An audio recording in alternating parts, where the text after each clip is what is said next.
ராணிப்பேட்டை மாவட்டம் சிப்காட் வஉசி நகர பகுதியை சேர்ந்தவர்கள் அருண் சாலிமா பி தம்பதியினர்.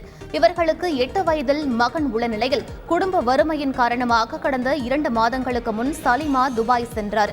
ஓமன் பகுதியில் வீட்டு வேலை செய்து வரும் சாலிமாவை வீட்டு உரிமையாளர் தாக்குவதாகவும் தகாத வார்த்தைகளில் திட்டுவதாகவும் கணவனிடம் செல்போன் வாயிலாக தெரிவித்தார். இந்நிலையில் வீடியோ ஒன்றை தன் கணவருக்கு அனுப்பி வைத்த சாலிமா தன்னை கொடுமைப்படுத்துவதாக பரபரப்பு வீடியோ ஒன்றை வெளியிட்டுள்ளார். இந்நிலையில் அருண்குமார் மாவட்ட ஆட்சியரை அணுகி தன் மனைவியை மீட்டு தர வேண்டும் என கோரிக்கை மனு அளித்துள்ளார்.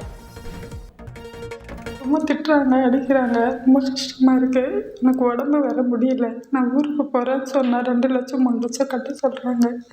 என்கிட்ட ஃபோன் இல்லை, ஃபோனை பிடிங்கி வச்சுக்கிறாங்க. எப்படியாவது ஹெல்ப் பண்ணி எனக்கு கூப்பிட்டுக்கங்க. நான் நாட்டுக்கே வந்துடுறேன். என்னால் இங்கே வேலை செய்ய முடியாது. ரொம்ப கஷ்டமாக இருக்குது.